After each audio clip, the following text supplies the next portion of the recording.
Oh, look, Ralph, there he is, just like the man in the motel said. There he is, all right. I don't know if I like this, Mabel. Oh, go on with yourself. He's absolutely fascinating. Fascinating. See, Ralph, he's a real gentleman. Gentleman. Oh, honey, he looks hungry. Are you hungry, mister? I said, are you hungry? Oh, he is hungry. Oh, dear, what have I got to eat in here? Mabel, I don't think you ought to go feeding his kind. I swanny, Ralph, you think he's gonna follow us home? He ain't a cat. Besides, the Bible says we must feed the hungry whenever we can. Yeah, but... Here it is. You know what this is? It's a moon pie. I bet you'd like it, wouldn't you? I said, would you like a moon pie? Isn't that sweet? Mabel... Hush, Ralph, you might spook him.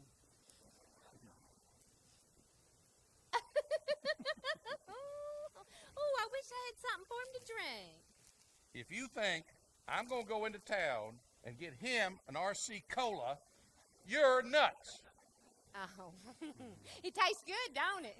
Mabel, let's get out of here. Ralph, if you don't pipe down, I'm going to frail the tar out of you with this beach bag. He's a sweet old thing. He's just a harmless old grandpa. Harmless. I want a picture. Oh, for pity's sake, Mabel. Just take the picture, Ralph. The flounders are practically jumping on the pier, and I'm out here in hell's half acre taking snapshots of a bum. One more word out of you and you'll walk home. I generally get 50 cents for a picture. Well, isn't that the most precious thing you've ever heard? 50 cents for a picture. Ralph, give me a couple quarters. Be damned. Ralph! Just give me the quarters. Oh, hell. We'll take the picture and then I'll give you the quarters.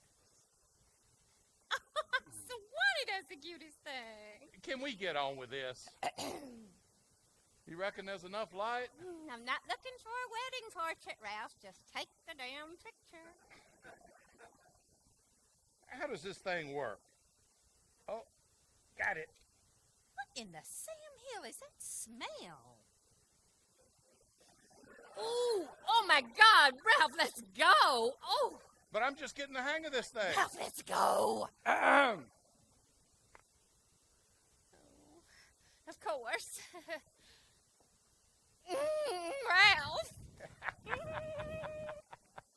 Hey, thanks, buddy.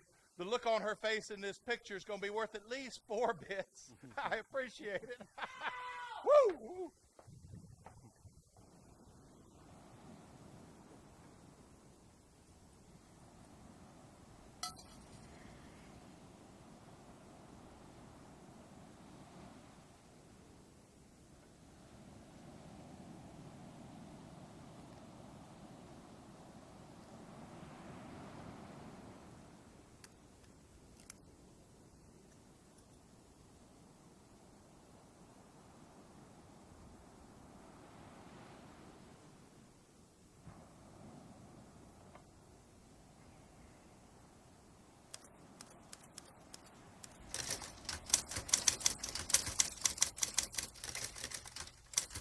Dear Sister May, it is half past June and later than we think.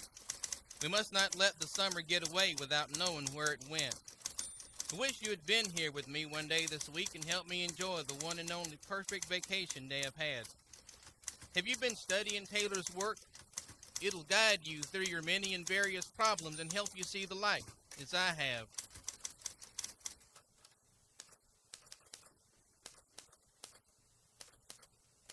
The poet, I forget which one, once said, "The mind can weave itself warmly into the cocoon of its own thoughts and dwell a hermit anywhere." His name is Robert Harrell. Must be in his early 60s by now. In the summer of 1955, he left his home in the North Carolina foothills and moved here. Only he and God know why. No electricity, no water, no plumbing, living off the bounty of the ocean and the kindness of strangers. For the next 17 years, in the heat of summer, the cold of winter, and the winds of hurricanes, he carved out a life. How in the world did he do it? How did he survive? It'll take a smarter man than me to figure that out. Hell, I'm just his son. Robert, Well, Constable Peeler, how are you on this glorious morning? only fair. Yourself? Excellent for someone of my age and station in life. We need to talk, Robert. Indeed, we do. Some of them hoodlums from Curie Beach been down here again, stole that fine tent the Boy Scout troop gave me. I demand satisfaction. We'll talk about that in a minute. Got some papers to serve on you. Papers. From the Carolina Beach Town Board. Suppose it's about that license again. It's your third warning, Robert.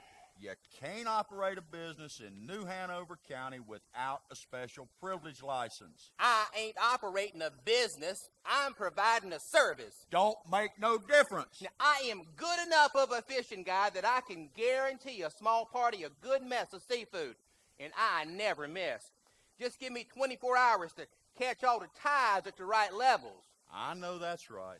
Sometimes, when I'm doing camp cooking, some of the expert lady cooks from Carolina Beach will stop by and watch me and exclaim, "Oh, so that's how you do it." See, I am just a natural experimenter. Sometimes the men in my party eat so much, they look like they're pregnant. The psychological effect of having each member of the party help to catch, clean, and cook the seafood is what makes them feel like they've had the best beach trip of their lives. So I'm providing a service to mankind.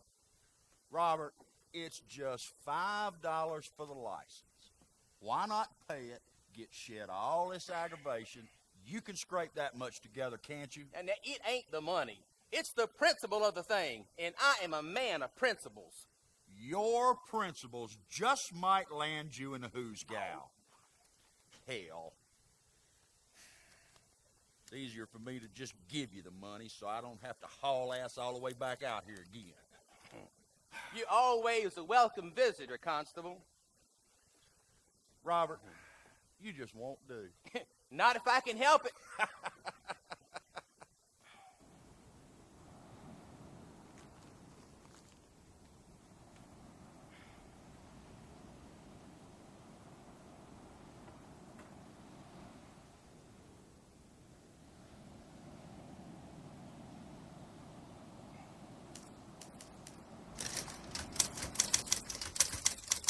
Will I ever understand some of these people? Some are extra good. Some can't stand to see an outsider make a little money at odd jobs, as they are jealous. Some can't stand a hitchhiker. And the vacationers, some want only the best, and some want something for nothing. Psychology? Principles? Not what you'd expect from a hermit, I suppose. There's a story there, too.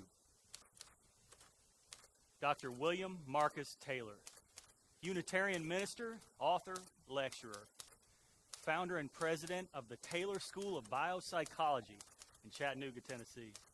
Robert, Oh, Dr. Taylor, it's an honor to see you again. the honor is all mine, Robert. Have you been studying your lessons? Oh, most assuredly, Dr. Taylor. Excellent. Then let us begin. Wherein is biopsychology a new science? Biopsychology is a new science in that it is comprehensive, containing the necessities of a full and complete life of service and progress. It includes all schools of thought. It is selective but universal.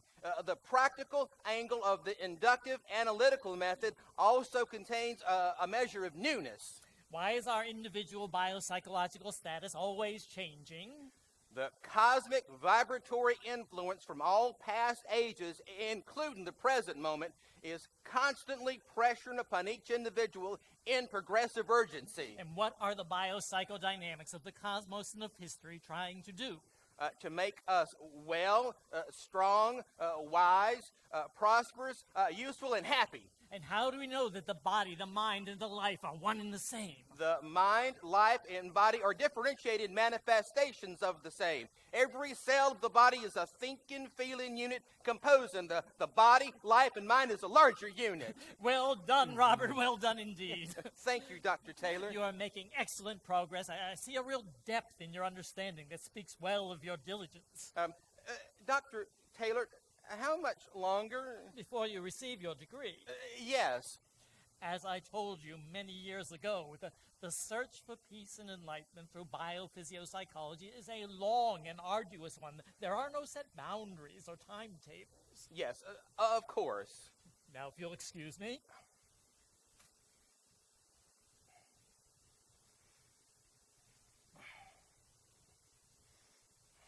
Study your lessons, Robert. I'm expecting great things of you. I will, Dr. Taylor. You can count on me. I always do, Robert. I always do. A ticket to peace and enlightenment for just $5 a month. Hand-delivered most months by the U.S. mail. Quite a deal. And Robert almost never missed a month.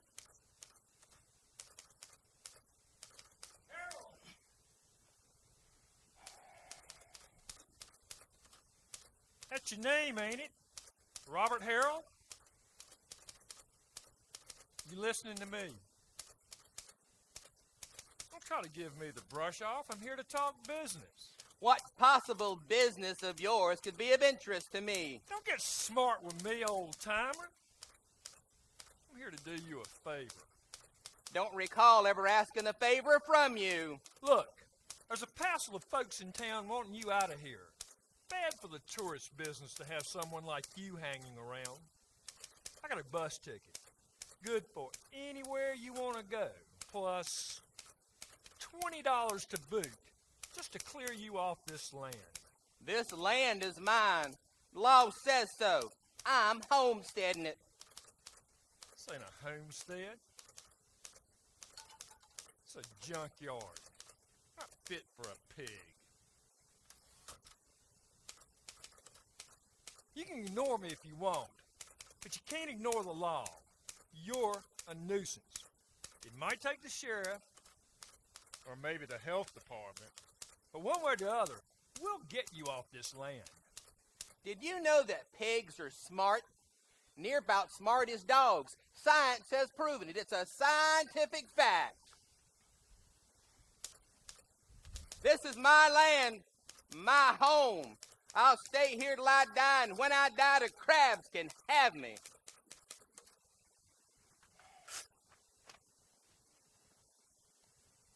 Home. They say home is an invention on which no one has yet improved. Wouldn't know. Never had one. At least when I needed one. Kids are hungry, Robert. They hadn't eaten all day. Are you listening to me, Robert? I said your children are hungry. We need to find something. All matter, organic forms, vital functions and forces, all cosmic forces and social activities are one single system of life and thought processes. Robert, please listen to me. Where are we going to stay tonight? Would you put down that foolishness and listen to me? Have you got the $5 that May sent you? $5 is all she can spare when I, her only brother, have given her the key to untold riches. Taylor's methods will bring us all enlightenment and riches if we study and apply them. Robert. Well, thanks to the bankers and millionaires, we got ourselves a depression in this country, and we're all going to have to think our way out of it. You haven't got the $5, do you? Would you put down that foolishness and listen to me? Foolishness, you say? Foolishness is a damn sight more important than those poems you write. Not fair, Robert. My poems are my respite, my refuge. Why not ask your family for a loan, Katie? The Hamricks are rich. They can swing it. You drove my people away years ago. This is not fair, I tell you. It's just not fair. It's not right. Well, if you're not going to take care of your children, your family, then I guess it's up to me.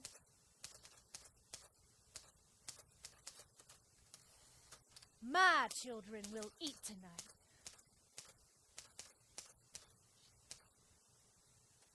I loved but once, and it was you who won my heart in foolish youth, then by your selfish nature crushed the one who did love you so much. I did not know with all your game my love could go out like a flame, believing all could be endured as long as your love was assured. But time has proven well to me I'm just a human, frail and weak. The test that lasted for so long took away my love so strong.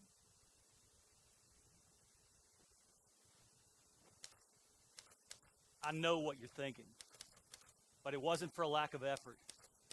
Carnival employee, jewelry maker, printer, WPA worker, novelty salesman. Robert tried it all. Back then, times were tough. The Depression touched everyone. But there just always seemed to be something else. Down the road, around the bend, in the sky, in the recesses of Robert's mind, that demanded his attention, to the exclusion of everything and everyone else.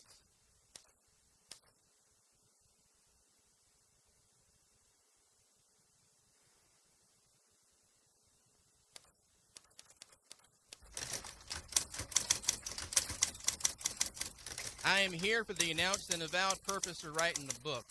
I'm going to call it A Tyrant in Every Home. Children blocked by tyrannical parents, mother or father, have a tendency to marry either a tyrant or a weakling they themselves can tyrannize over. I should know. I was a tyrant. Now I shall have to write the book or be a rotten egg.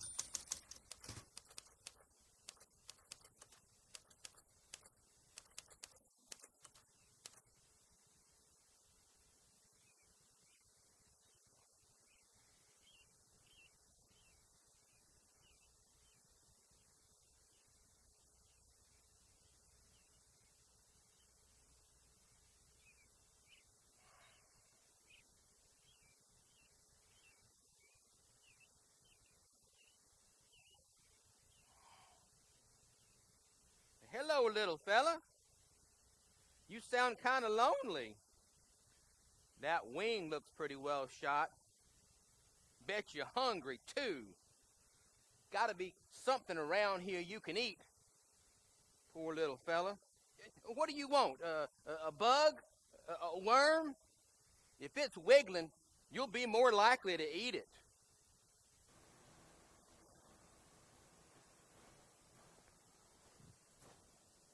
Oh, pardon me, sir. Sir? Mr. Harrell. My name is Adele Lee. I'm with the Travelers Aid Society. Well, it's been brought to our attention the fact that you have family who are concerned about your welfare. Your sister, May, would like for you to come home. Well, we at Travelers Aid are prepared to help you return to your home if that is your wish. Mr. Harrell? Mr. Harrell? Well, how can we help you? Madam, do you have anything on you that'll wiggle?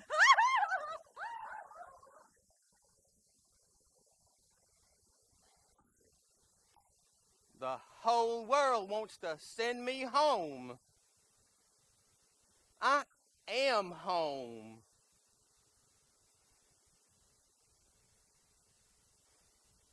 Dead.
Thought the old buzzard would never leave.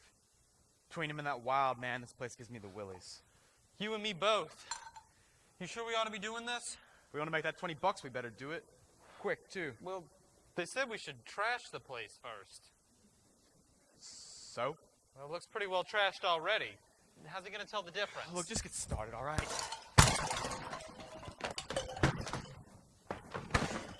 Get the typewriter.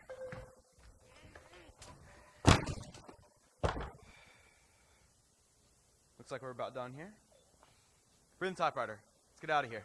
We stealing it? Oh, they didn't say anything about stealing stuff. You were the damnedest panty waste I ever saw. Give it to me. We can hawk it. Now let's make tracks before he gets back.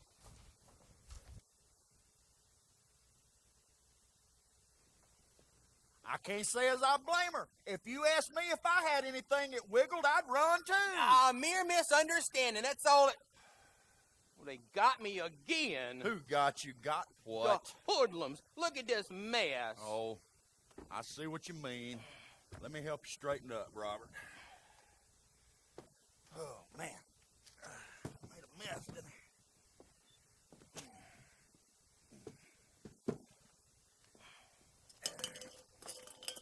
Looks like they got your typewriter, Robert. Now do you believe me? I'm being harassed, and I know why, too. Oh, let's not go making unfounded accusations. Unfounded? Unfounded?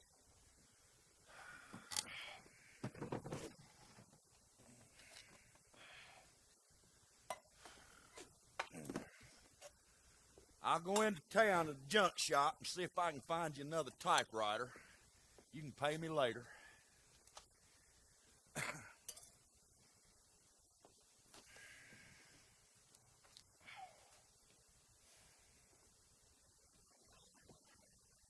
How many of them things you got?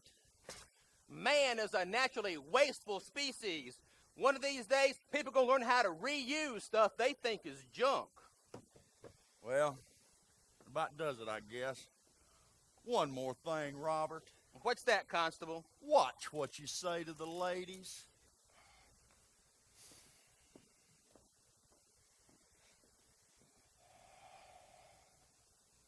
Robert was into recycling long before it became the in thing to do.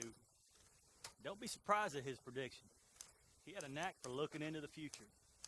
More often than not, he was right. As early as 1957, he wrote to the governor saying that Fort Fisher would be the perfect spot to build an aquarium. Damned if they didn't do just that a few years later. He said once that by the 1980s, women's bathing suits would be made of no more than a few well-placed strings. And he predicted that by the 1990s, the whole world would go crazy. It's hard to argue with that one.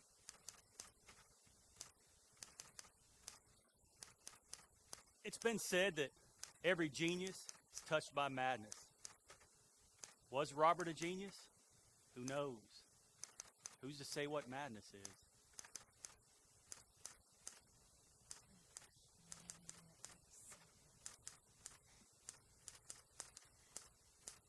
Robert, time for bed. There she is, our own Florence Nightingale. Lovely evening, ain't it? Now, how are our patients this evening? I am no Florence Nightingale, and you're no doctor either. Don't never claim to be one.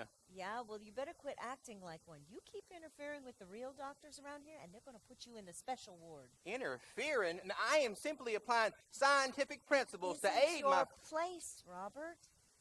Now it's time to hit the hay, as you say. But the night is young, and I have work to do. The only work you have to do is getting well so that you can return home to your family. And I don't mean by running off again. I detect a note of cynicism. Said nothing.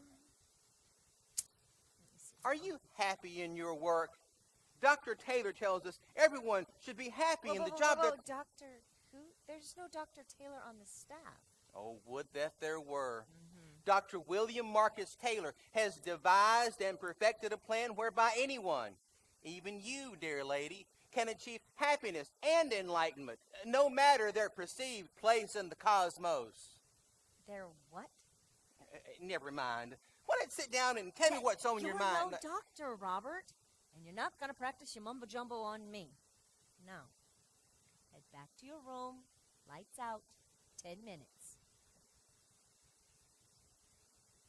I hope you have a good evening, dear lady. You too, Robert. Robert's stay at Broughton Hospital was as much an adventure as anything else.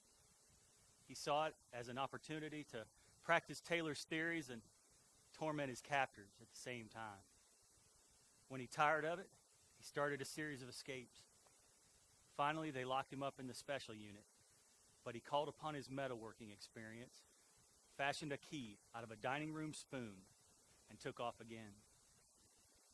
Figuring he was more trouble than he was worth, they let him go.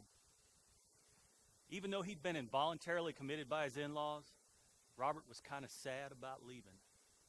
He truly felt he was helping his fellow patients. I suppose he thought that was his purpose in life, helping people.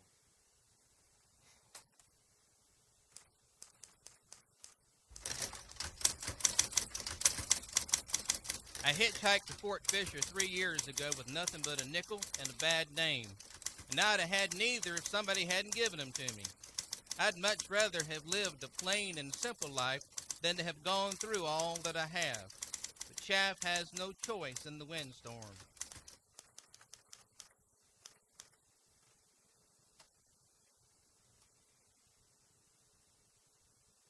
I know you're out there. Ain't no use hiding anymore. Come on out.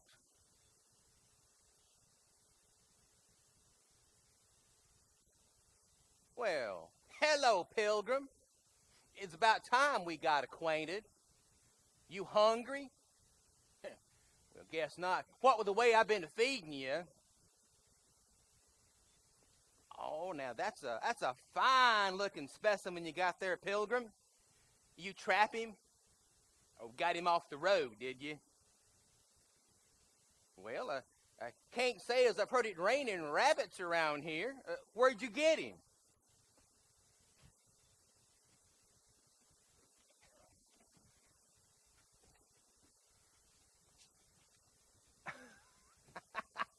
You caught him with your bare hands. Oh, Pilgrim, you appear to be someone I need to get to know better. Name's Robert Harrell. What's yours? Come again? MP. Now, what's that stand for? MP. Oh, MP. Don't reckon as how I've ever heard that name before, but it suits you.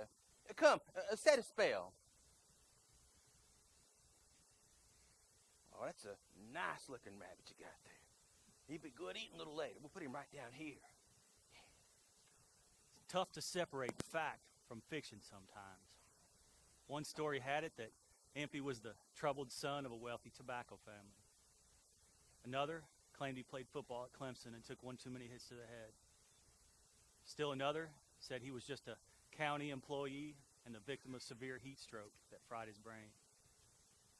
In any event, Impey, or what was left of him, ended up here. He taught Robert more ways to live off the land. Robert proved no threat and gave Impey a bit of human contact.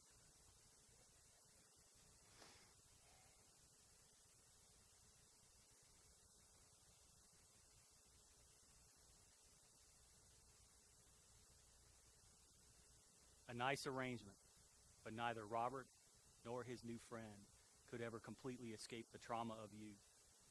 Who can? Robert! Yes'm. You finished them chores yet, boy? Not yet, but I was working on it. Been reading again, ain't you? You aiming to get above your raisin, boy? Well, I got a big test tomorrow. What good's book learning gonna do a lazy runt like you? Ain't but one book gonna do you any good. The Bible. That's all the book learning you'll ever need. Stand up straight and look at me when I'm talking. Now you listen to me. You clean out the barn, feed the chickens, and fetch me some water. Do it now. When your daddy gets home, you'll feel his strop on your lazy backside. But my test... Don't backsass, you hear me? You get them chores done, or I'll drop them precious books of yours down the outhouse. You ain't got brain one in that head of yours. You ain't never gonna amount to nothing, nohow. Your mama may have mollycoddled you, but you'll toe the line with me. And got brain one in that head of yours.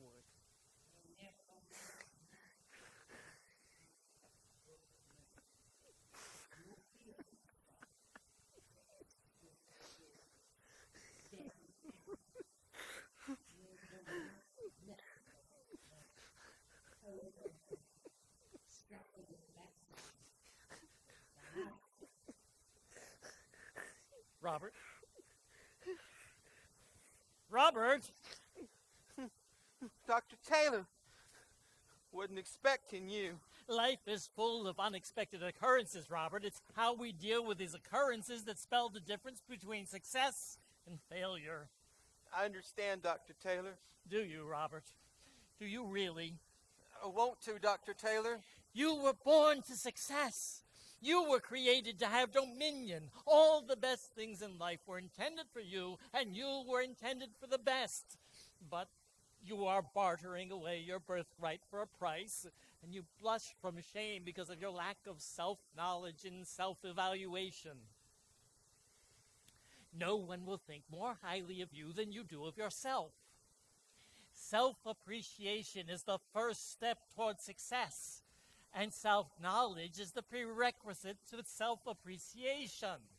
It all seems so clear to me when you say it, Dr. Taylor. Opportunity is before you, Robert. Do not, like so many timorous mortals, shiver on the edge of a sea of opportunity, failing to launch. I won't, Dr. Taylor. You can count on me. No charge today, Robert. Thank you, Dr. Taylor. We'll make it up next month.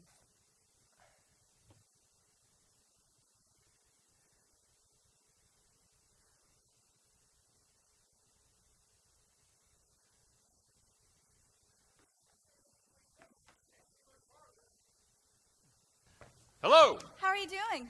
Tolerable. Do you really live here, sir? Mind your manners. Yes, my dear. I live here. How wonderful! Calm down, sweetheart. But, Mother, it's all so wonderful here. Why don't you go explore around for a bit? What a grand idea! Is that safe? Is it safe? Oh, she's as safe as if she was in your arms. What brings you folks out here? Oh, we can't stay but just a few minutes. We came to see you and relive some memories. My wife's a bit bashful. Before the war, this is our place. Your place? We'd come out here in my father's Hudson and, you know. Martin! It is not what you think. Martin's an amateur astronomer. We come out here and look at the stars through his telescope. The stars are lovely out here. Not as lovely as my girl. It is a beautiful place, to be sure. We stopped at the store on the way down and we heard about you and... We thought you might need these. Oh, much obliged. Sign my guest register? Yes, guest register?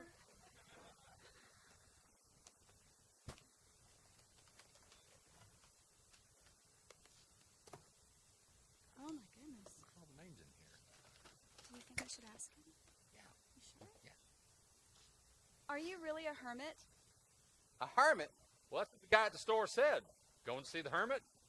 I never met a hermit before.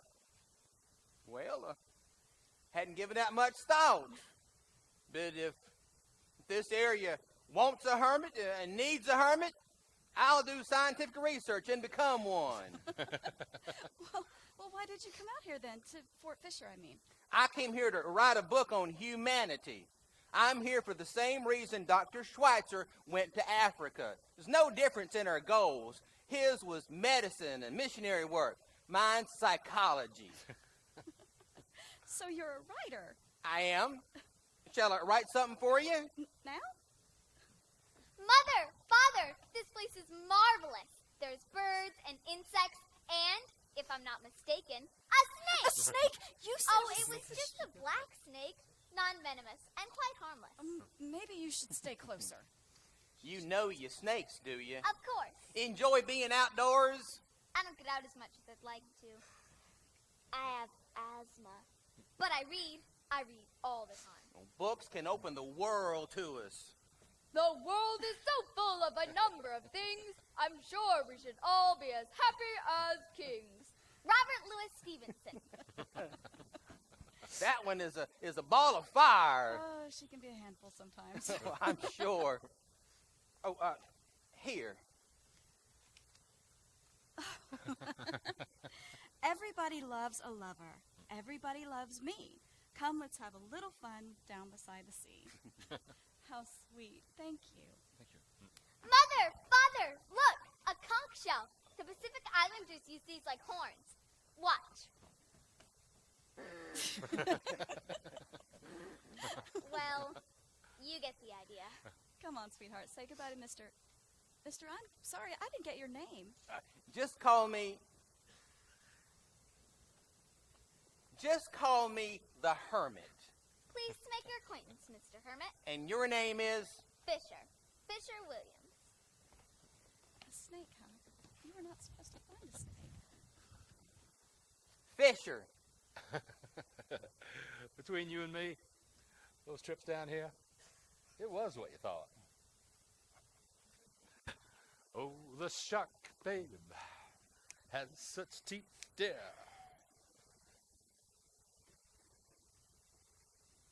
Science tells us that as humans, all that we are comes from the fact that life began in the ocean. And ever since, we've speculated and ruminated and waxed poetic about love affairs that began or blossomed or ended by the sea. Boys all tucked in? Oh, they are sleeping like little angels. They've had quite a day. They love it here. Fishing and clamming all day and then sitting by the campfire singing all those Gene Autry songs. That silver-haired daddy of mine and Cowboy Heaven and back in the saddle again. Oh, and reading all those wonderful books to them. They love all those wonderful stories. You know, especially Edward. Oh, my. Did you look at all those stars? They seem so much brighter here, don't they? Now, which one is the swan? Cygnus. That one, there. Can you make out the wings? Yes. Yes, I can. Such a sad story. God's changed them into a swan after he had searched so long for his friend who had drowned. How do you remember all that? Oh. You all right? I'm fine. I'm just fine. He's just a little rambunctious tonight, that's all. You sure it's another boy this time? Oh, yes. No doubt about it. Not too disappointed, I hope. No, but a little girl would be wonderful. Robert, this may have to be the last one. Oh, Katie. Oh, Robert, with money is so tight, and honey, and I know you try so hard, but with 5 boys already. This printing job is going to come through, and soon, too. I guarantee it. You just wait and see. Good times is just around the corner. Robert, let's don't spoil the evening.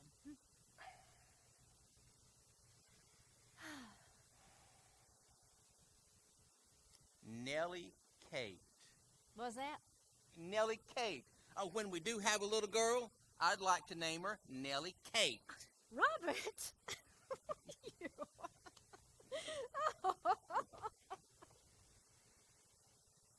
Robert was wrong. The printing job never came through. Another in a long line of dashed hopes, deferred dreams. Katie was wrong too. Nellie Kate was born a couple of weeks later. A beautiful child, but tiny. Far too tiny to survive the bout of pneumonia she endured. Robert never left her bedside. After the funeral, he took off. We didn't see him again for 5 months.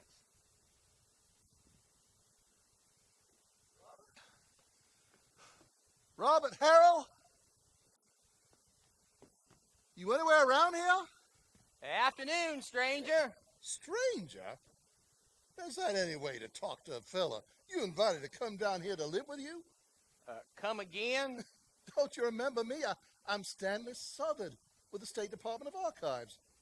Met you when we were plotting out the Civil War Museum at the fort. Oh, yes, the history man. That was the first summer I was down here. Oh, mighty fine work you're doing, Professor. Oh, now you're talking. So you decided to take me up on my offer. Well, it's tempting, well, since we finally got air conditioning at the house, I don't think my sweet wife would go along with the idea. Well, I reckon not. Yeah, sorry I didn't recognize you at first. Lots of folks been coming down here to see me in my little part of heaven. Damn, Robert, how do you put up with all these skeeters? I got a little concoction I brew up. Helps keep them under control. Seen some big as seagulls, you know? I don't doubt that a bit. So if you're going to decline my gracious offer, what brings you back down here? Well, I wish I could say it was a pleasure call, Robert, but it's business. A pretty serious business, too. Look, the boys with the Lieutenant General's office are under a lot of pressure from the landowners and law enforcement types about you living down here. They say it hurts the value of their land and the image of the area, and sent me down here to find some reasons to move you off. Damn crooks. This is my land. Well, that may or may not be the case. I'm working on that, but if I'm going to help you keep it, you got to work with me. If your bosses sent you down here to roust me out, why you want to help me? I don't know. Guess I'm a sucker for the underdog. I always had a soft spot for somebody doing things their own way, not following the crowd. That is exactly what I'm saying in my book. Your book? Yeah, I hadn't started writing the final copy yet, but I'm compiling my notes and thoughts and ideas. Going to call it A Tyrant in Every Home. Interesting title. For a fact. And it's true. Most parents are trying to shape and mold their children in their own likeness. They tyrannize kids who end up tyrannizing their own kids. It's a vicious circle, I tell you. A vicious circle. Yeah, I never thought of it that way. I ought to know. I was tyrannized and I became a tyrant. Hard to imagine you doing anything to hurt somebody. Sometimes it ain't what you do, it's what you don't do.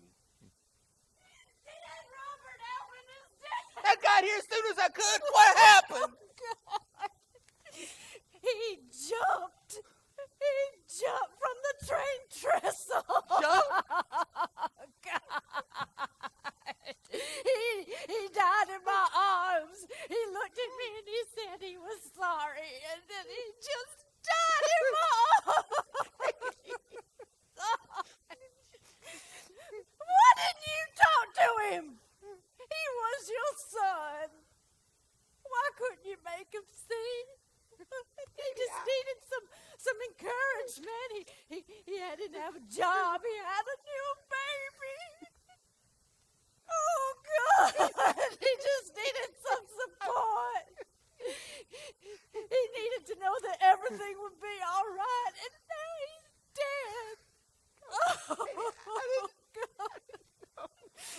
Oh, Robert, I know that the fault is not all yours.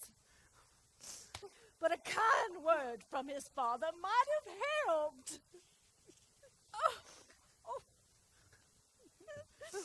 Oh.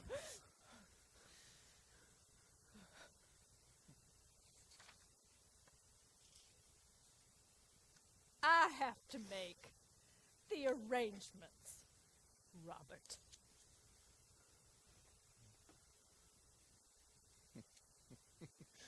You worked all this up by yourself, did you? There's a good deal of Dr. Taylor in there, but it's mostly me.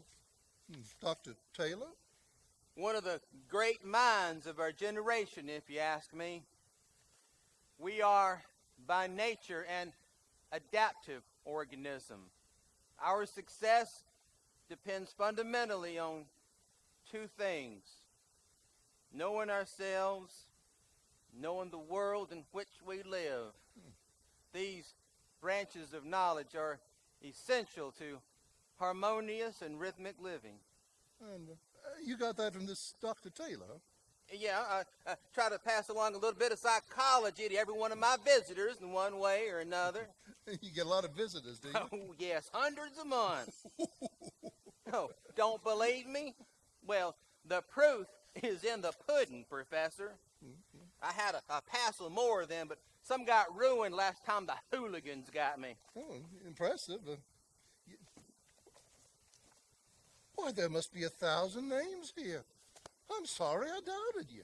Oh, people been doubting me near about all my life, Professor. Robert, I just don't know how you bite all these bloodsuckers. It's all about adapting, just like Dr. Taylor said. Let me ask you this, Robert. Are you happy? Professor, I'd be the happiest man in the world if I could get rid of the hoodlums, the thieves, highway robbers, freeloaders, prostitutes, and crooked politicians who plagued me since I've been down here. I'm serious now. I'll admit, it ain't as bad as it has been, though. In fact, this section is slowly becoming more civilized. I will say, I hope some of our new Asian or African friends will send some missionaries over here to help me finish the job. Now, Professor, I hate to cut this short, but that tide's about to change. If I'm going to catch our supper, I best get down to the water. Why, Robert, are you asking me to stay for supper? Naturally. Of course, Mother Nature's going to have to cooperate, and she usually does. Well, then, let's not keep the old girl waiting. You know, I want to learn more about this Dr. Taylor of yours. A great man, I tell you, a great man. His idea is to lay the foundation for the school I'm going to start down here. A school? I'm going to call it Harold's School of Common Sense. Oh, commodity in short supply these days, to be sure.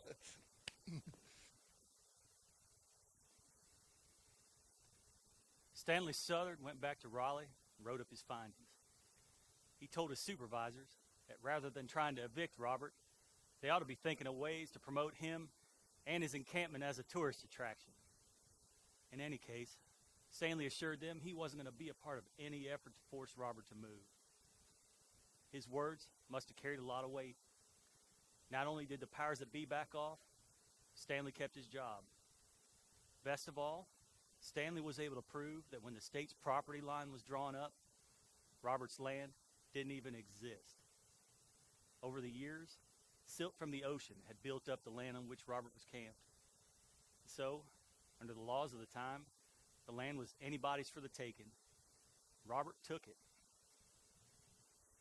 Stanley stayed in touch with Robert, dropping by when he could and always inquiring about the number of visitors to the Hermit.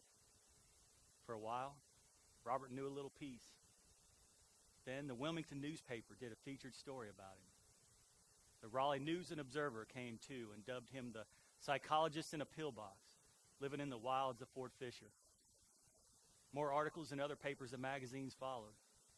Robert grew to like the notoriety. More and more people sought him out, mostly out of curiosity. Some, however, came for more pressing personal reasons.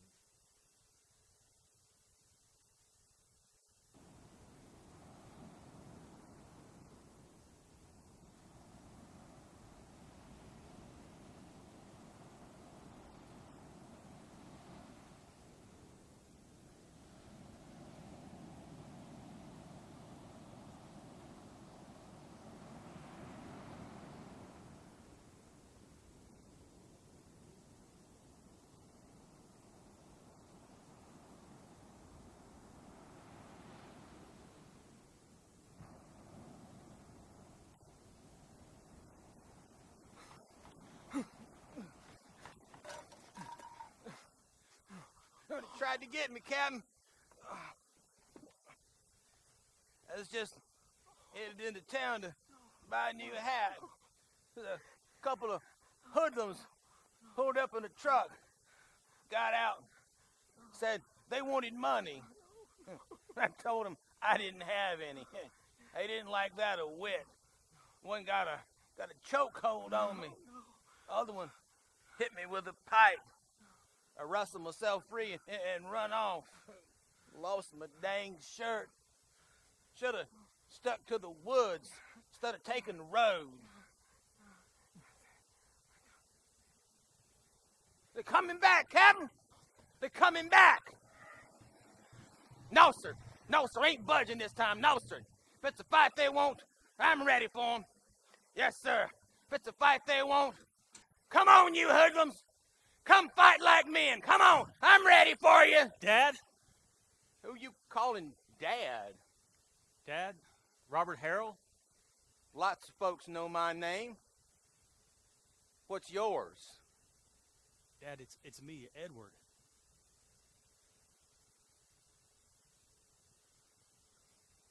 I ain't seen none of my sons in years.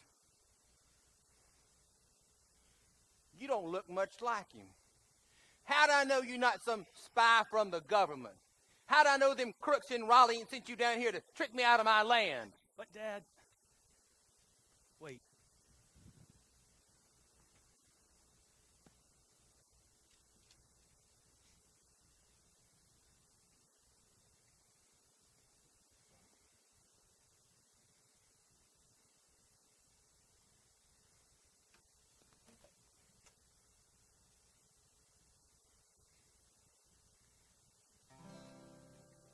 In a vine-covered shack in the mountains, bravely fighting the battle of time, is a dear one who's weathered life's sorrow.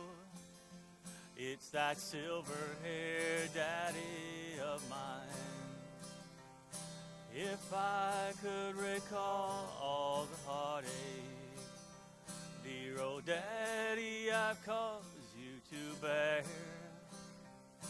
If I could erase those lines from your face and bring back the gold to your hair. If God would but grant me the power just to turn back the pages of time, I'd give all I own if I could but atone to that silver-haired daddy of mine.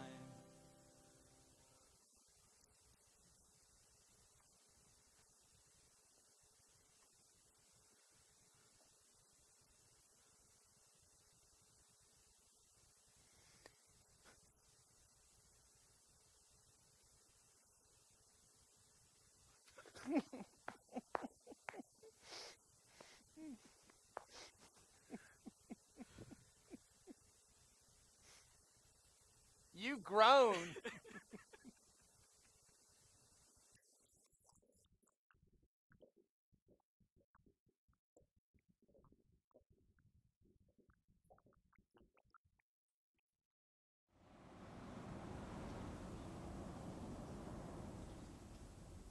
Appreciate the fine medical attention, son. I always keep a first aid kit in the truck. Been needing one of those myself. Are you sure you don't want me to take you to a hospital? There's got to be one of them. It's gonna take more than this little scratch to lay me out. Living out here makes you tough, and I'm tougher than a 15-cent steak. I was born on Groundhog Day, you know. Groundhog's tough to the creatures, just like me. How'd you find me, Edward? The paper. Paper? Yeah. There's an article about you. Wilmington newspaper. How'd you get a copy of the Wilmington paper? You live around here? No, Dad. Ohio. Oh. Stayed up north with your mama, I suppose. That's right. So how'd you get this? I was eating at a diner. Struck up a conversation with the guy on the stool next to me. Big, friendly Southern boy. Truck driver. We talked a bit, shared a few jokes. As he got ready to leave, he stuck out his hand and introduced himself. I told him my name and he said, Harold? I just read an article about a man named Harold down in North Carolina. Old Coop lives in a hut of some kind down at the beach. He pulled the paper out of his back pocket and handed it to me. I knew from the picture it was you. It is a pretty good likeness. So when did all this take place? 2 days ago. So you drove all the way down 2 here? days. Why the big rush? Big rush? Dad, it's been 25 years. Well, you knew where I was. I knew no such thing. Surely your mother. We asked. She always told us she had no idea. Well, she could have found out from May. All she had to do was get in touch with my sister. That explains a heap. Excuse me, Dad. I gotta answer the call.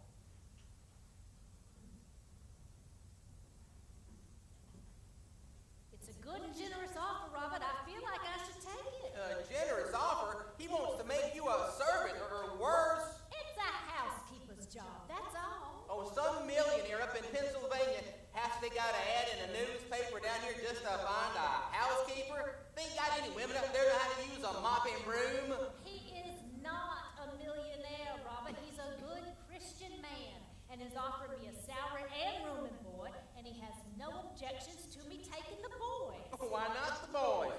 More hands to do the work. More slaves. Robert, you don't know how much I long for things as they used to be between us when we were so young and full of hope. Oh, there's still hope, Katie. Oh, there's always hope. It's like Dr. Taylor said. Dr. Taylor? Oh, how I wish you had never heard that man's name. I surely do. That's enough, Katie. I'm not hearing a word against him. Oh, Robert, I know you think he has the key to your happiness, but I fear that he has done mortal damage to your soul. He has come between you and the graciousness of our Lord. Katie. Robert, do you believe in the saving power of Jesus Christ? Do you read God's holy scriptures and meditate on his word? Your silence speaks volumes, Robert.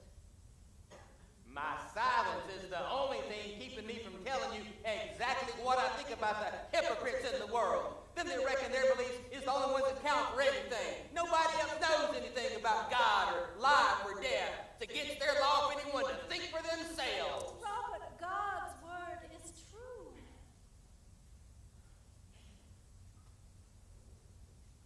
Robert, the Bible says, "Be ye not unevenly yoked." Meaning? It means I think we should put an end to our marriage. Don't the Bible have something to say about divorce, too? It does, and that is a burden that I will have to carry, a cross that I will have to bear. But I cannot abide the idea Of being married to a heathen? Robert, I don't believe you're a heathen. I just think you're very, very confused.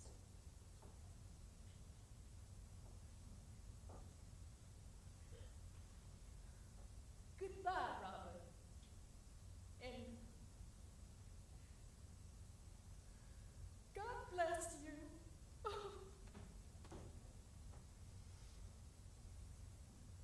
It'll be daylight soon. Dad? Dad! What's that? That was quite a lick you took last night. Are you all right? Of course I'm all right. Gonna be daylight soon. It will at that. Want to go to town? Get some breakfast? Waste of time and money. Got breakfast right here, Will, as soon as I can collect it. Collect it? Yeah, I got some crab pots down the way a bit. We'll dig for some clams, too. You don't mind getting your fancy clothes muddy. Might check my trap. Something's bound to turn up overnight. Such as what? Possum, coon, maybe a rabbit. Is that what you eat? Possums and raccoons? When I'm lucky. How can you live like this? Don't you start up with me, boy. Dad, you're living like a wild animal. Hell, I wouldn't let a dog live like this. You watch your tongue. I'm living in paradise. Paradise? Dad, when was the last time you had a decent meal? Fresh game, fresh seafood. Son, I ain't living on millionaire's rations. When was the last time you went to the doctor? Doctor. Only thing more crooked than a doctor is a politician. You remember when we came down here, the whole lot of us for vacation? You remember that sunburn you got? All blistered Took you to that doctor up at Carolina Beach. All he did was give me down the road for letting you get that way. Handed me half a bottle of vinegar and charged me $10 for it. $10 for 10-cent worth of vinegar. Crooks, I tell you, crooks. Dad, I'm worried about you living like...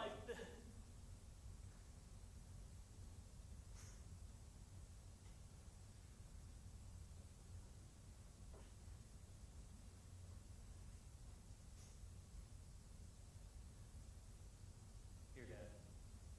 I want you to have this. Buy yourself some food and some clothes. I can give you a lift into town.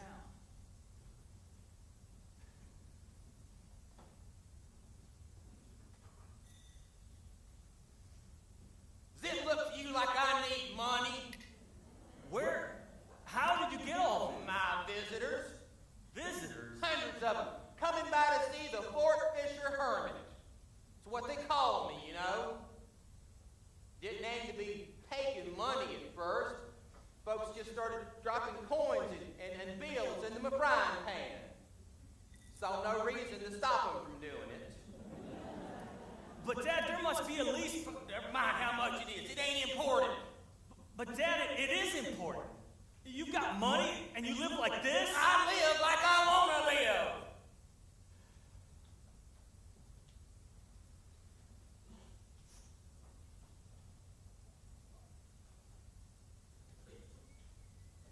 Just what is it you do up there? Up there in Ohio, I mean. I work in the coal mines. It's mighty hard work being underground like that. It's a living. You can support a wife and a family. You got a family, I suppose. A wife, 9 kids. 9? Reckon I know what you do in your spare time. Hell, do you even get any spare time? Yeah, every now and then. What do you do? I read. I read anything and everything I can get my hands on. Guys at work kid me about it. Call me professor. Makes me glad to hear you still have your love of reading. You gave me that, Daddy. I reckon I did. So you got a big collection of books, do you? Nope. But I have a library card. Works like a charm. What's coal mining pay these days? It's touch and go at times. But we get by. That's your problem right there. You're up there slaving away for millionaires just so you can get by. They'll work you for years, and when you get sick and old, they'll turn you out. Then where will you be? Why not bring your wife and that tribe of yours down here? Learn how to really live. I've got responsibilities, obligations. Your biggest responsibility is give your children happiness. Let them see what freedom's all about. Let them discover who they really are.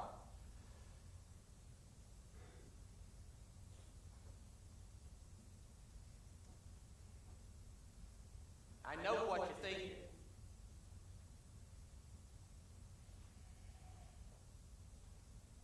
Why didn't I do that for you and your brothers? Edward,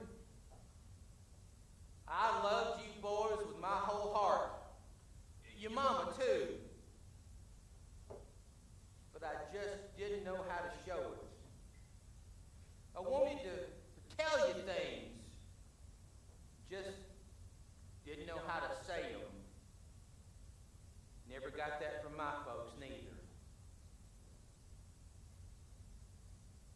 But being here, living the life I've lived, it's opened things up for me. It's allowed me to learn what's important in life. It's like Dr. Taylor teaches, self-knowledge is the key to self-development.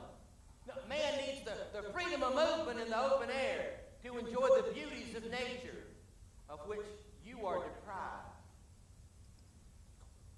I'm not there yet, son. But Dr. Taylor, he tells me I'll get there.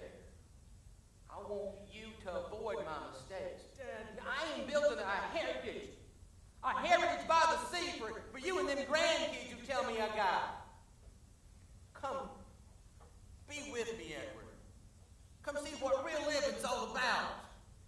say?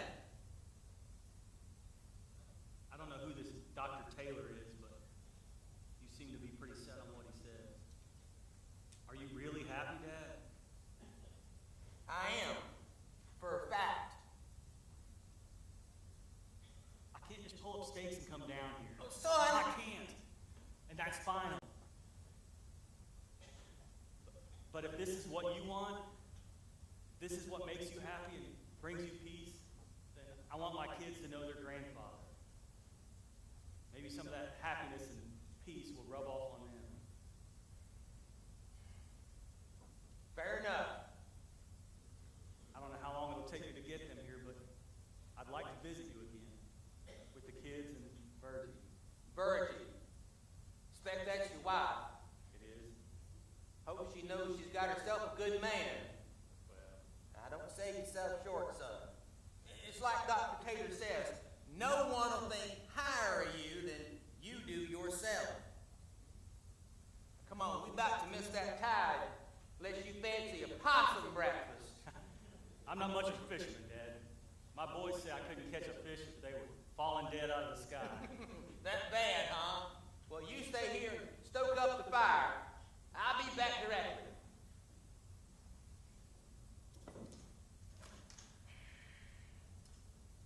Hope you hungry.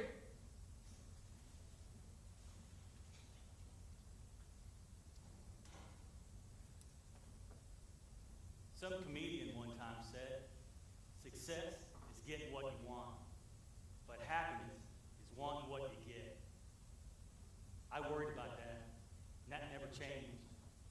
But I was satisfied that he actually was happy. That was going to have to do. Visitors continued to spread the word about Dad, and they came in droves. I often wish I could have been among them. Times in coal country got tough, and money was tight. But I stayed in touch with Dad, mostly through letters or postcards. Fairly regularly, I dropped him a line or two about how we were doing, what the kids were up to, and always promising we'd make it down to see him. Dad would respond every time.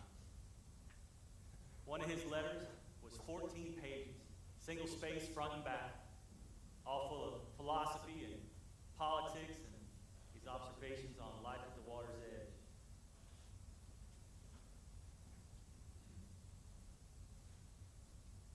It was a lot easier sending stuff through the mail in those days. I just addressed my letters to the Hermit of Ft Fisher, Carolina Beach, North Carolina. He'd always get them. Everybody knew him by then.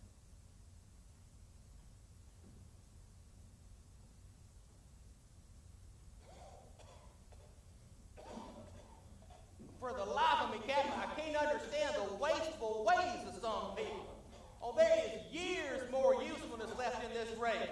Won't be a clam between here and cured meat safe from us now. Yes, sir. Oh, we might just wipe them out, Captain. Captain, you sound rough as a cob. Now, hold on. I got just the thing.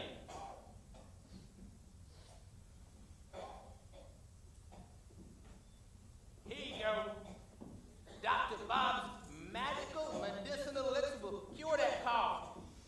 You about anything else ailing you. Here you go. Come on, Captain. Gotta put a stop to that racket. Up here. Do it like this, Captain. Watch me. Do it like this.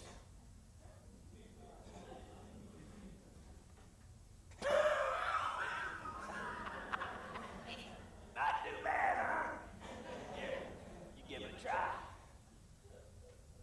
Oh, no. Captain, no. Oh, you missed the critical steps. You gotta, let me help you. I'll help you right here. Just like that. There you go. A little taste. There you go. How's that? It burns a little, don't it? That's how you know it's working. Take another one there. Yeah, right there. Here you go.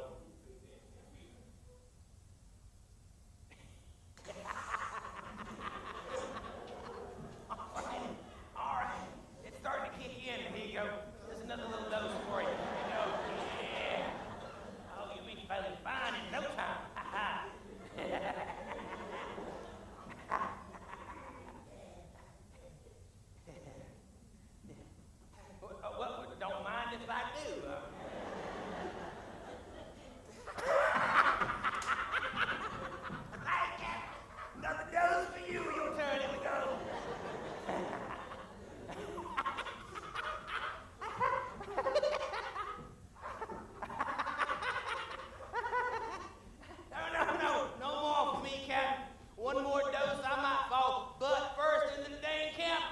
Hey, and look who ain't coughing no more. Yes, sir. Dr. Bob's magical medicinal elixir. Put that lid back on. Keep all that magic inside of there. You go.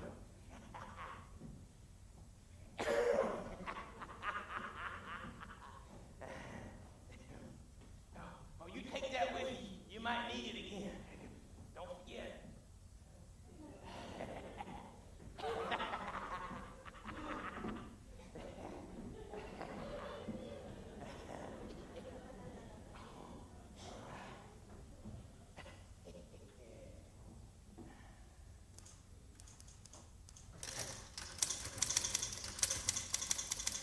I have come to the conclusion that Emmy and I are the most free and happy men in the world. Our lives go up and down like the tides of this old ocean out here. Only nature determines our existence, and we are content. This section of the world is just starting to become civilized, and it's safe enough most of the time, even for family picnics. There are still things to fear in this seaside paradise. Things that make me wonder about people and how they got to be the way they are. Especially some of the crooks and hoodlums and politicians who manage to make their way into our jungle.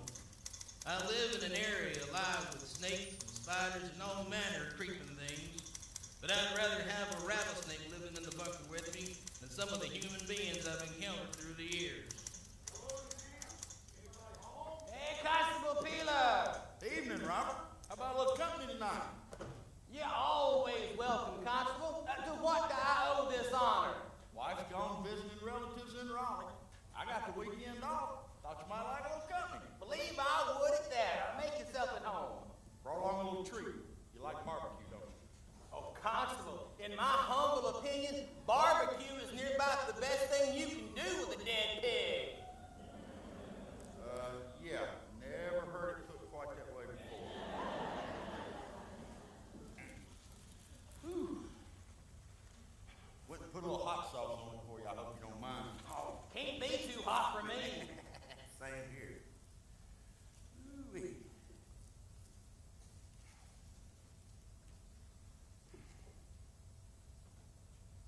You know, tonight's sort of reminds me of the first night I was ever down here, Robert. You remember?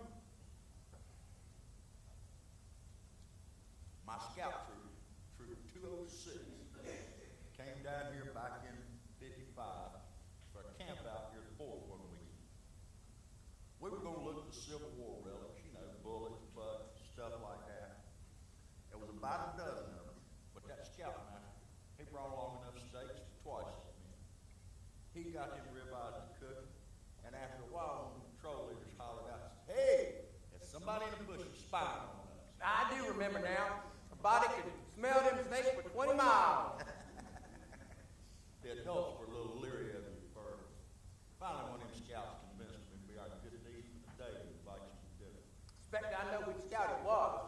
Well, Turned out to be a right enjoyable weekend, as I recall. yeah, it was worth a stay for the nature lessons and the camp cooking tips. I still sometimes fix fish on a plank. Makes the right good eating. It does. And if times get hard, you can eat the plank if you've been fixing mullet on it. Yeah, that's right. That's right.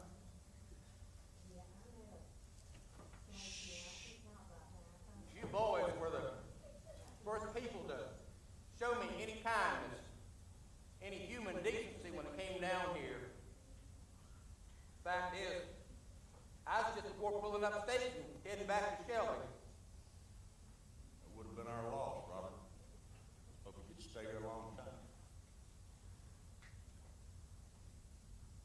Anything else on your mind, Constable? Well, actually there is. You need to think about getting a deed to this place. Get a deed? What in the world do I need a deed for? To prove once and for all that this is your land and your home. Constable, everybody knows this is my land. It has been for years. Piece of paper ain't gonna change that. Robert, I ain't trying to pull your leg, and I don't want you to think I'm trying to scare you. But there's still some folks out there who want this land back. I can take care of myself. Robert, these people play with keys.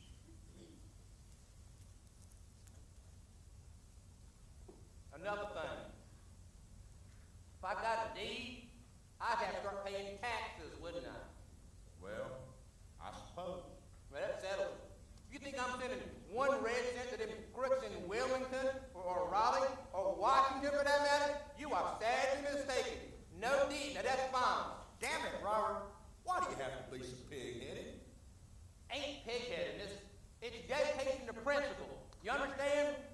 But speaking of pigs, you gonna finish that sandwich? Damn right I'm gonna finish it.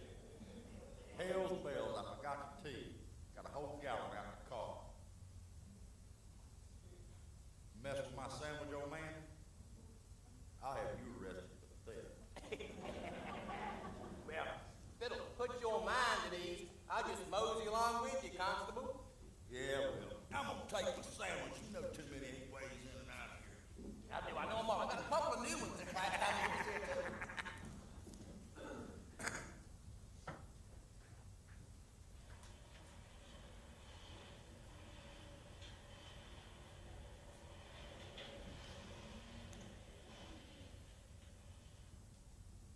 Harold? Harold! You can't hide from me forever, Harold. You sure can't hide from them dozers.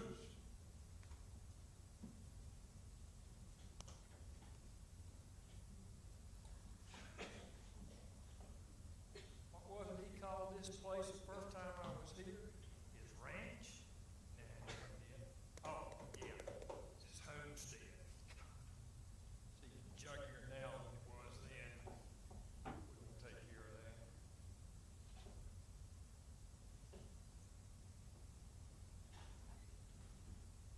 Got a notice of eviction here. Says you got 15 days to get off this property.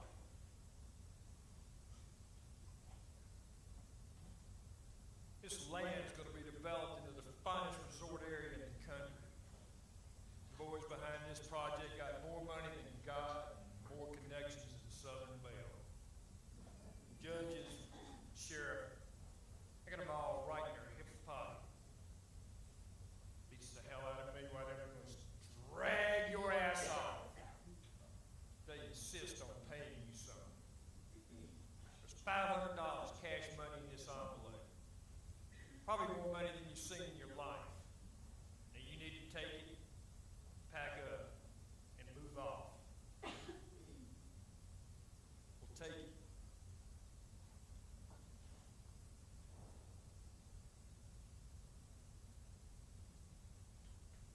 That's more like it.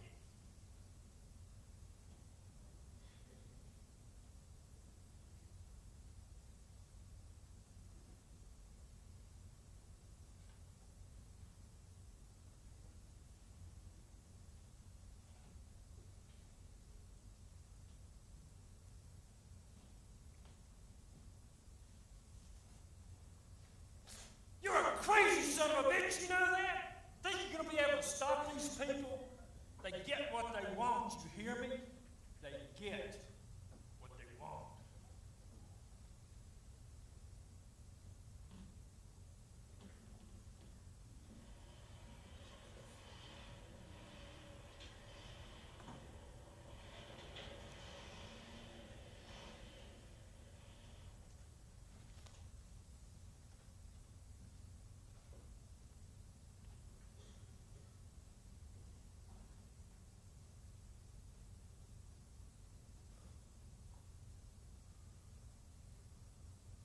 Dear Mr. Harrell, I find it my sad duty to inform you that my husband, Dr. William Marcus Taylor, founder of the Taylor School of Biophysiopsychology, has passed away. Dr. Taylor counted you as one of his most accomplished and dedicated students. He took great pleasure in seeing your growth and understanding of his principles, and never failed to comment on your diligence and hard work. Were he here today, he would tell you... I would tell you to persevere. Continue to grow in mind and spirit. Remember, you were born from the matrix of mother substance. You were not born in a day, nor was your birth painless. The whole creation was in travail and labor pains by eons upon eons for a single purpose, to give birth to you, a potentially free, And your success depends fundamentally upon two things: the knowing of yourself and the knowing of the world in which you live. These branches of knowledge are absolutely essential for your harmonious and rhythmic adaptation. Dr. Taylor. I know what you're thinking, Robert. Don't look to me for your salvation. Look inside yourself. I am but the humble messenger of your fulfillment, the vessel for the message. Remember, you were born to success. You were created to have dominion. All the best things in life were intended for you, and you were intended for the best. I understand that, Dr. Taylor. Yes, I think you do. But what about my studies and my... And your degree. Well, yes. My dear and devoted wife, my prized pupil, will continue my work. You'll receive your lessons for her. I understand. Goodbye, Robert. Goodbye, Dr. Taylor. And thank you. The pleasure was all mine. And Robert, one last thing. Yes, Dr. Taylor. From now on, the lessons will be $7 a month. Yes, Dr. Taylor.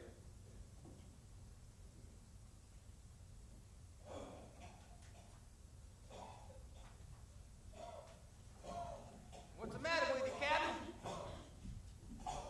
You in a bad way, old son. Oh, you rest. Gather your strength. We're going to get you down to the road. We'll flag down the car and get you to a doctor. Oh, hold on now. Come on. Settle down. I got you. I hate them crooks as bad as you do, but maybe we can find a sawbones who knows what he's doing. What in the fire? Constable Catfish is in a bad way.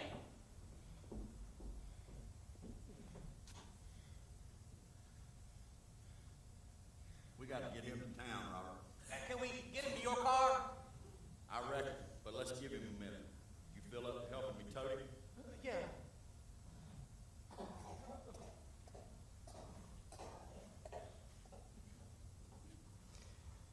He's my only friend, you know. Well, thanks a hell of a lot, Robert.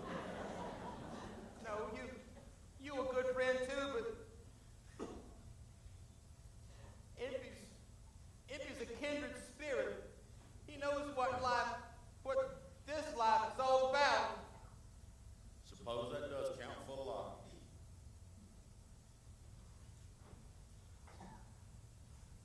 You get better. You hear? Get better, and we'll have a big party to celebrate. You hear me, Captain? Yes, sir. Big party with all the trimmings. Let's go ahead and move him, Robert. I can radio ahead finances. Come on, Captain. You gonna be riding in style? Yes, sir. Riding in style at the county's expense. I'll bring you back, Captain. You can count on it. We got you. Take it easy. Take it all right. One step at a time. All right.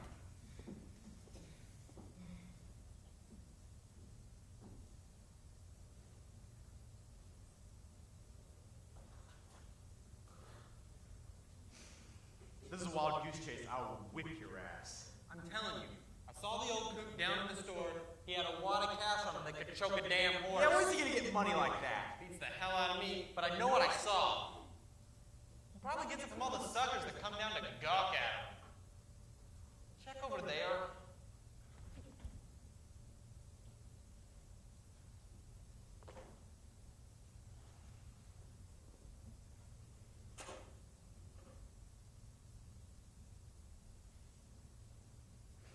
Wasting time. God almighty, look at this. You believe me now? Damn, I never seen so much cash in one place. You reckon there's more? Maybe, but let's not push our luck. Come on, this might be our last chance. Look, I said we're not gonna push our luck, all right? We can go back later. Let's get out of here. Move.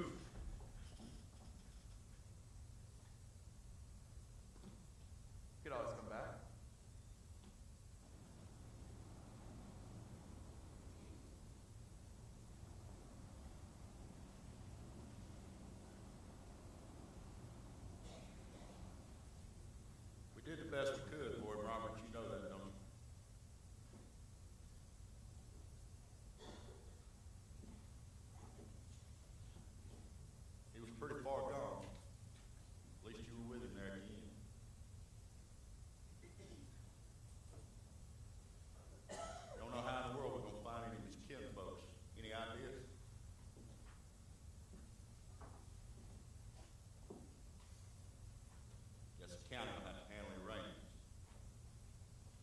Bring him out here. I'll take care of him.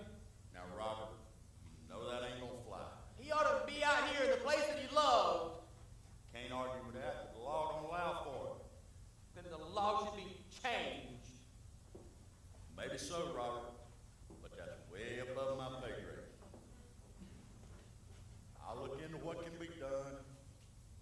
County's got some spaces set aside at Federal Point Cemetery for indigents. Indigents? Indigents, you say? Captain Limpy was one of the richest men I've ever known. Rich in the things that count. Rich in... Then let that be your comfort, Robert. He's free of the sickness and free of the pain. And if what you say is true, he died a rich man. You really believe that? Damn straight I do, and don't you forget it. Now, Robert, don't go running off.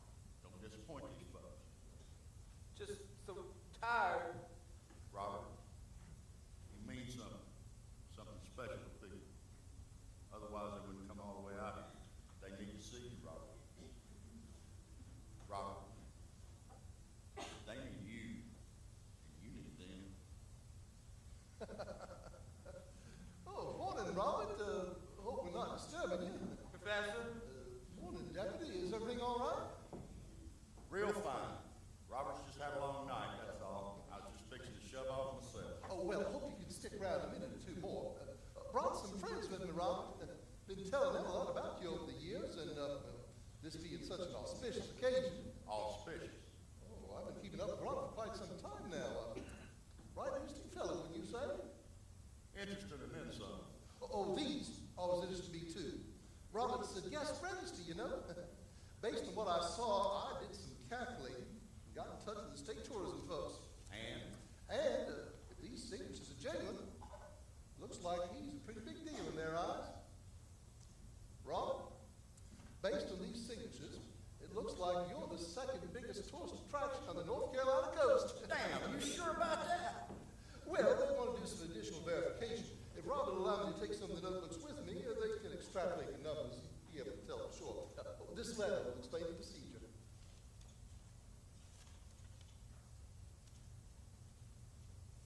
How about it, Robert? Number 2, you say? Oh, so it appears. Who's number 1? Oh, only the USS North Carolina Battleship Memorial is big. Well, raise my rent, Robert, if you ain't a celebrity.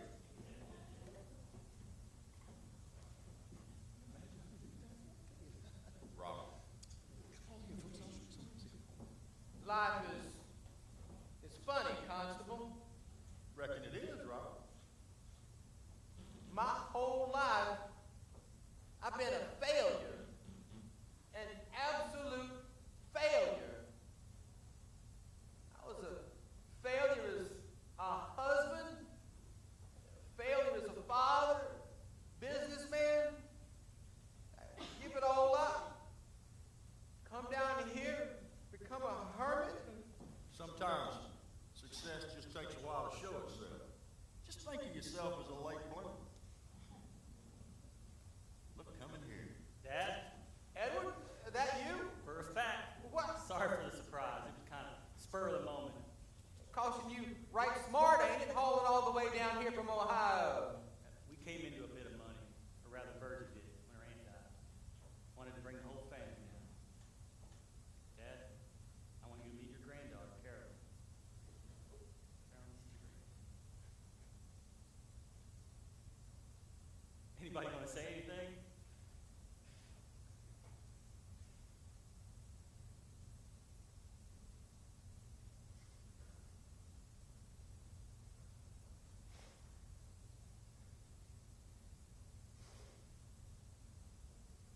You smell kind of funny, Granddaddy.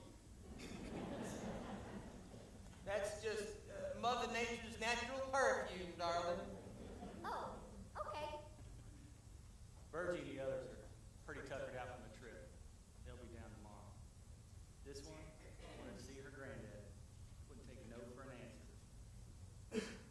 She favors her grandmother. Grandma Katie? People tell me that all the time. Gonna give your granddad this present? Oh, yeah. Here, Granddaddy, these are for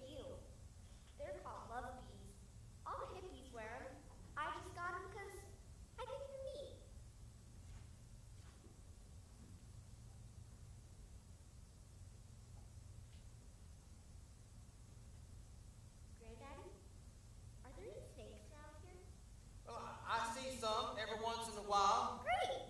I'm afraid she's a bit of a tomboy. She's a beautiful child, Edward.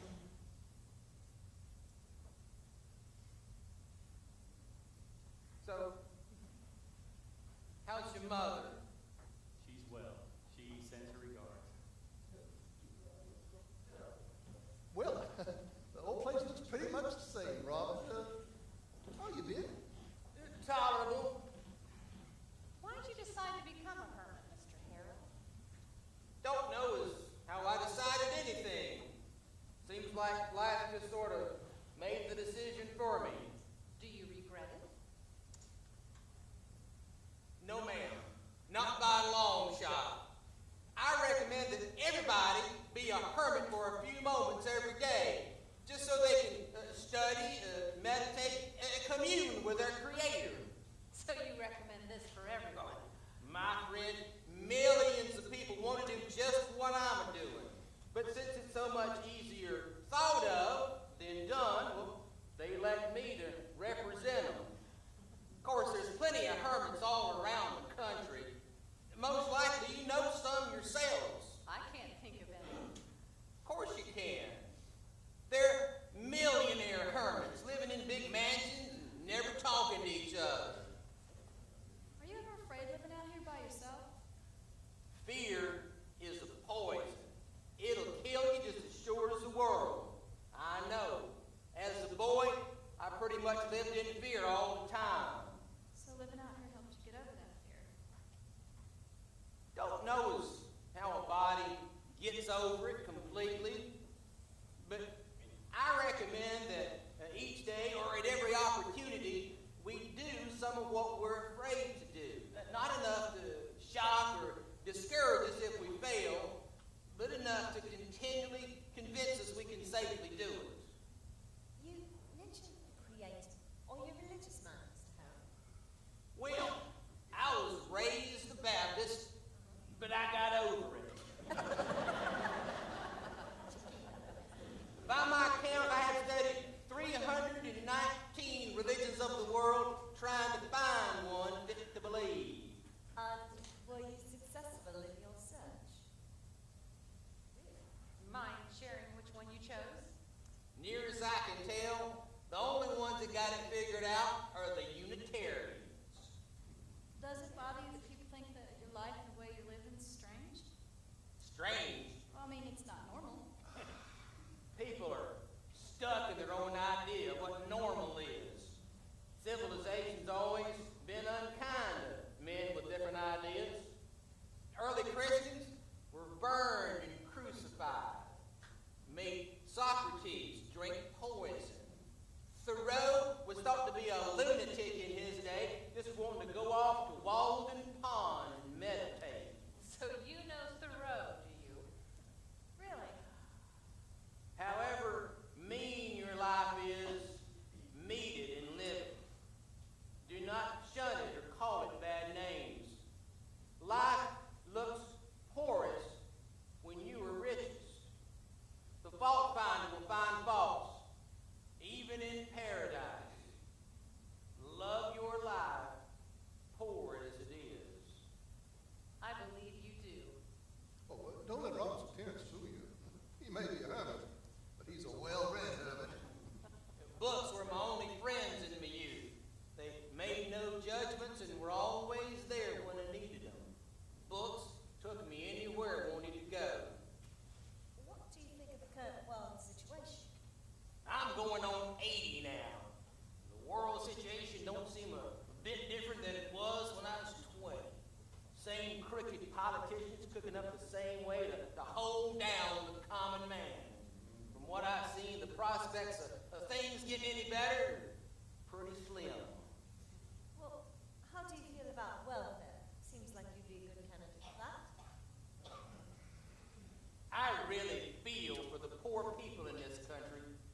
Welfare will keep you in perfect misery. Welfare takes away people's initiative, makes them lazy. It's my belief one member of the family should be made to work so the children have an example. You can't have people just sitting around doing nothing. Well, that's a pretty radical idea, don't you think? Radical?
stronger if he had a deed. I've been preaching that to him for a couple of years now.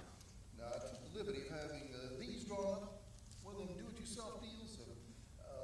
All he's got to do is sign a couple of these at the registrar's office in Wilmington. It will cost a little bit. I think he can come up with the cash. Really? Believe me, he can cover it. You say so. I can come down on my day off and give you a ride to town. I appreciate it. No problem. All right, folks, let's head on out. Next stop, 1865. Good to be with you here, Rob.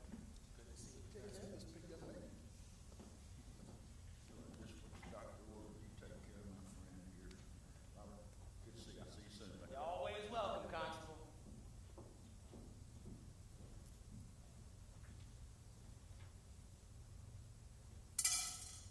Granddaddy, do people give you money just for having your picture taken with them? Most do, darling. Most do. You must be pretty special, huh? Tell you what, son, you can just leave her down here with me. I'm pretty sure she'd like that, but her mama might take a different view. What were you and the constable and the professor confabbing about? Stanley says the development folks are back to the picture. He thinks you need to get a deed to this land to protect your interests. Get a D, not me. Dad. I whipped them before, I can whip them again. Dad, listen to me. Stanley says these people play for keeps. First time I came down here, you told me you were creating a heritage by the sea for your children and for your grandchildren. From what I can tell, you've done that and more. So why risk it? Just raid your pickle jar and go to the courthouse with these papers and sign your name. Is that too much to ask?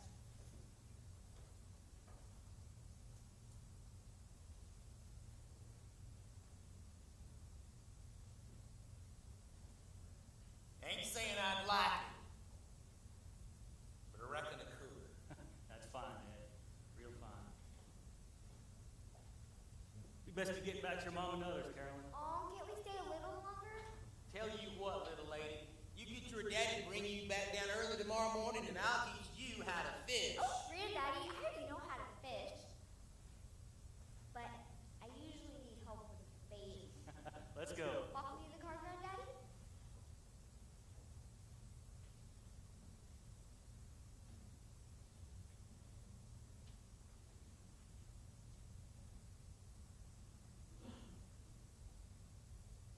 We spent nearly a week with Dad. I should say some of us did. Not all my kids were as taken with their granddaddy as Carolyn was. He didn't seem to mind too much. I suppose everybody's got a right to take or leave, he said, but I know he was real happy to spend time with the ones who did. There were some tears when we left for home, most of them from Carolyn. I wish I'd cried when we left.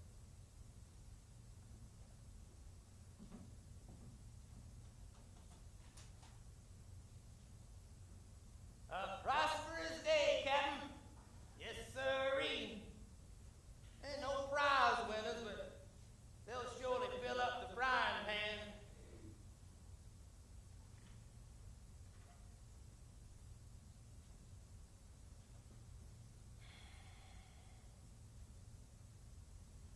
Should have been here, Captain. Water was just right today. Not too calm and not too rough.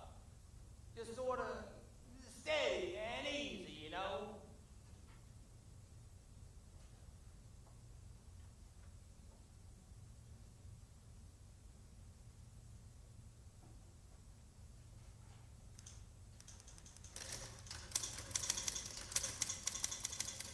Our journey through life is like a journey across the ocean.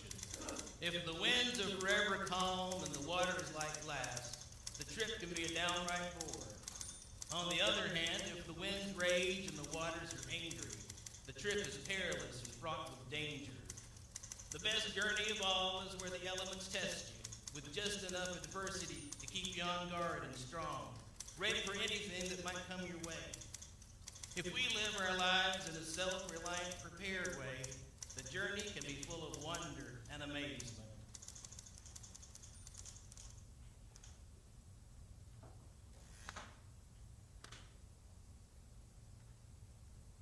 Guess that's enough for today, Captain.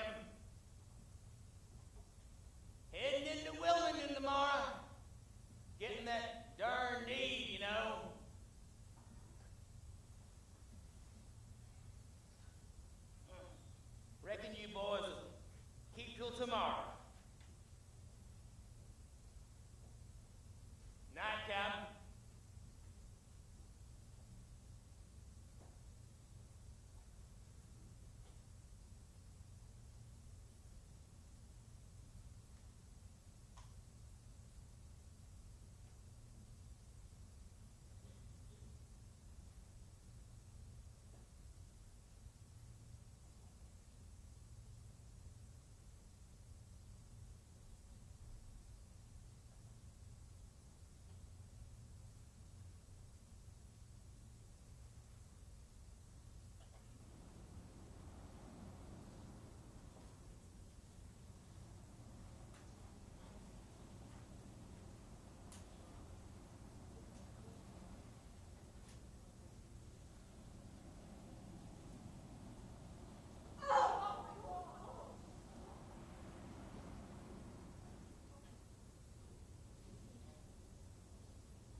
Morning, Frank.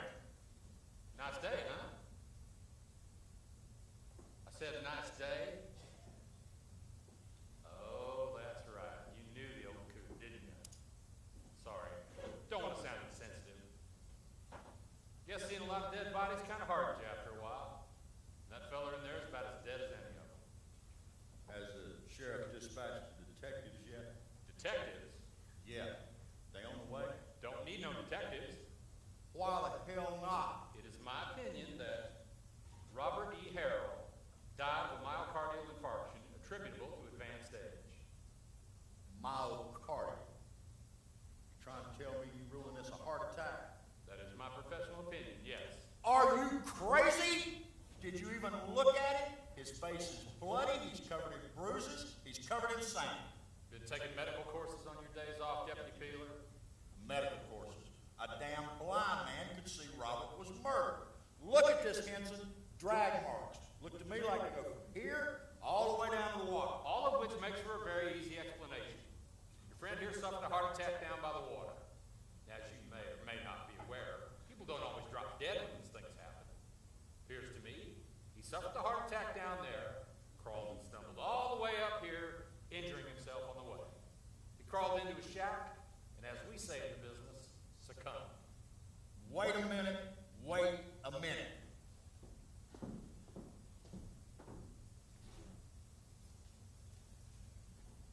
He crawled all the way back from the water in his sleeping bag, huh?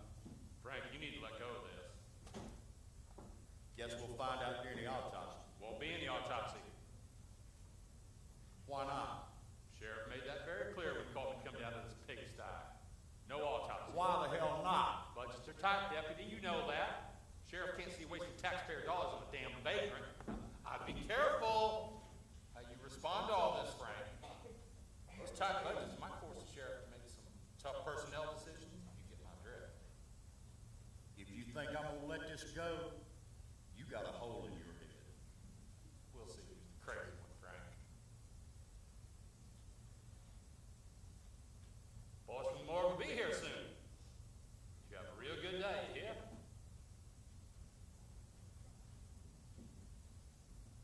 You people get away from there. This is a crime scene.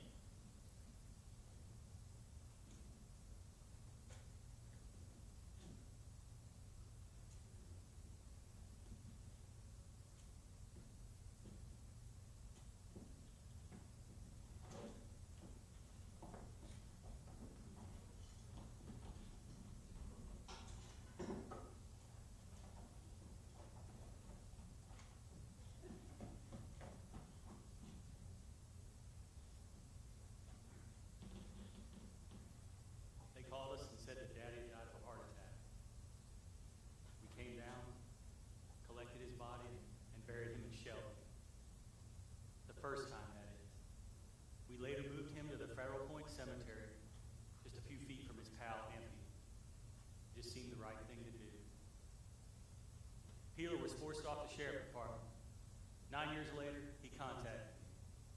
He said it had taken him that long to put together what he called a box of dynamite that would prove Dad was murdered. That led to an autopsy, which showed no sign of a heart attack. Still, the medical examiner ruled the results inconclusive.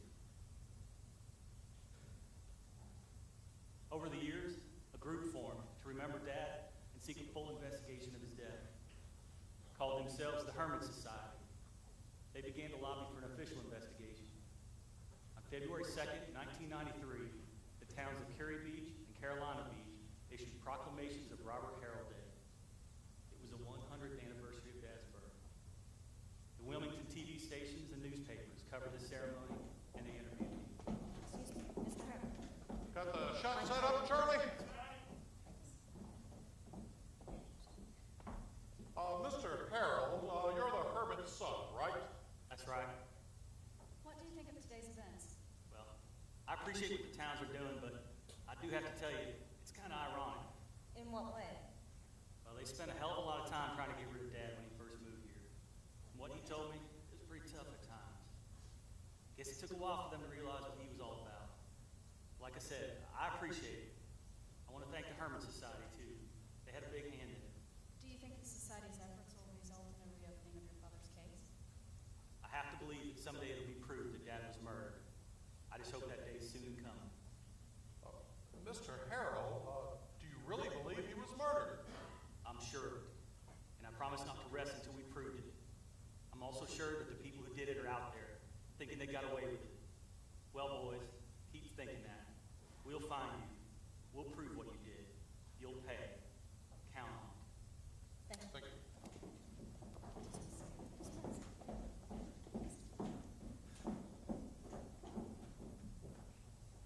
Lots of people saw that interview. One was the coroner who ruled Dad's death a heart attack. Later that night, he went home, took out a pistol, and put a bullet through his head.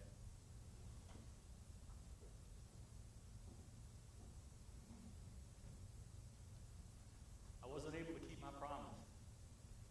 I died 4 years later, on February 2nd, Dad's birthday, without ever proving the murder.